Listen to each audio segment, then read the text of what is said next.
This happened to me when I was about 12 or 13 years old. So, about 15 years ago, and I am a female. The town that I live in has developed a lot since this story. But when this happened, there were a lot of factories spread out with lots of land in between them. There was a Walmart being built in the area, but it had barely started construction. There was a main highway that ran through there, but my mom didn't like taking it as much, as traffic would get bad most of the time.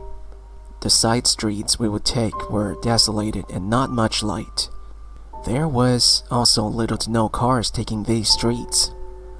I can't remember where we were coming from that night, but in the car that night was my mom, my brother, who is 3 years younger than me, and me. My mom is obviously driving. I'm in the passenger seat, and my brother is sitting behind me.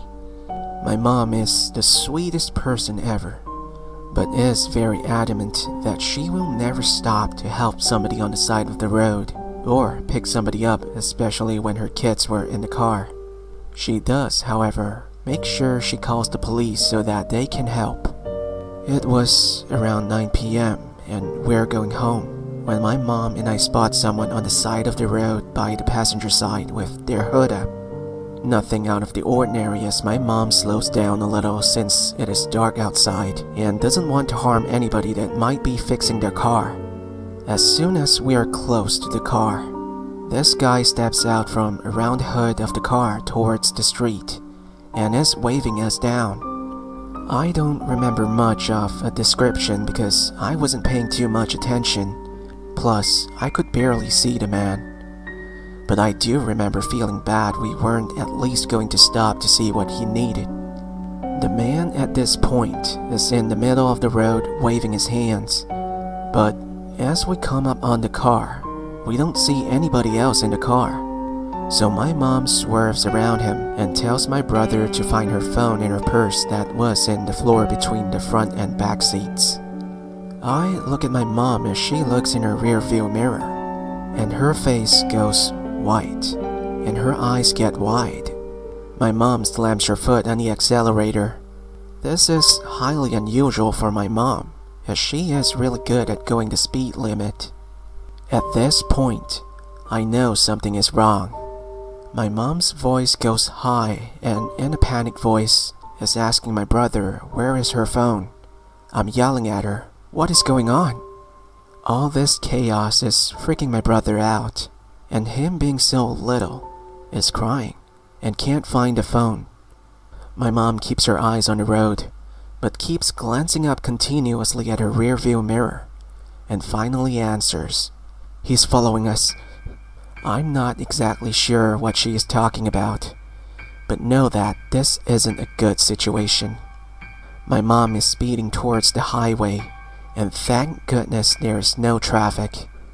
I look in the back window and see somebody passing cars trying to keep up with my mom. I ask her where she's going, and she told me she is heading to the police station. As we are getting close, my mom tells me to jump out of the car as soon as she stops the car and grab my brother from the back seat while she runs around the car to meet us. My mom stops right in front of the police station and doesn't even wait for the car to fully come to a stop before she puts the car in park.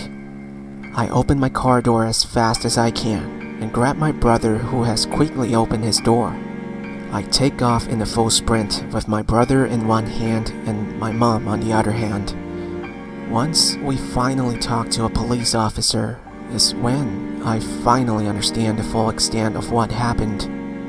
My mom told the police officer that once we had passed the guy with a broke down car, he quickly ran to the hood of his car and slammed it. He then got into his car and spat after us. That was when my mom knew this guy had horrible intentions for us. She said he kept trying to speed up to get on the side of us, but she was able to speed up to avoid that.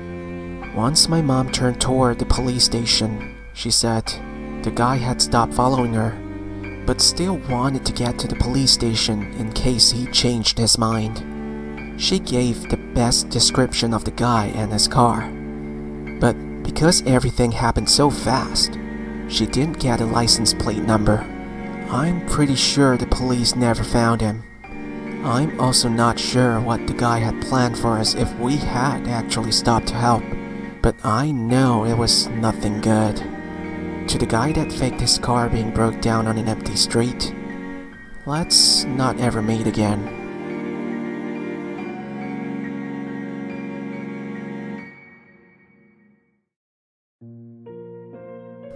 And that's the end of the story.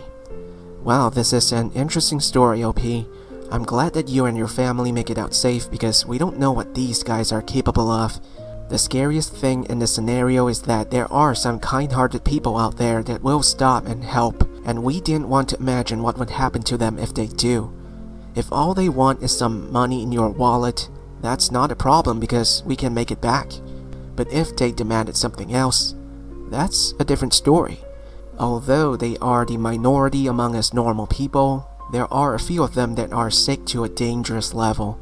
Be extra careful when you decided to help a stranger, be it man or women, as the most famous tactic is that they use the women as the bait and then attack the victim from behind while they figure out what happened to their car.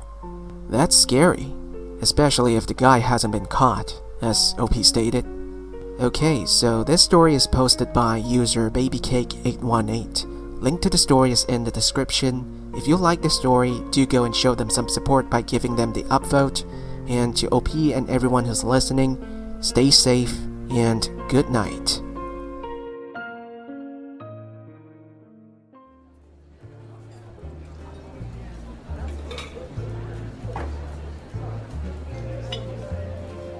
Well, that's it for the story today. Again, please subscribe if you haven't yet. It's just a simple click on my icon near the end of the video or the button right below. Some people might ask, why? My answer is this. 1. It is free. I don't see why not. 2. You get an extra video every day to enjoy even though I'm not your first pick. Isn't that great? Even if you ran out of videos to watch, you still have me, sitting in a jazzy bar, waiting to tell you more interesting stories. 3. It gave me some emotional support to keep making videos, as it does get kinda sad and lonely to keep uploading without any people watching, you know. If you already did, please know that I really appreciate that. Thank you, and we'll see you again next time. Have a great night.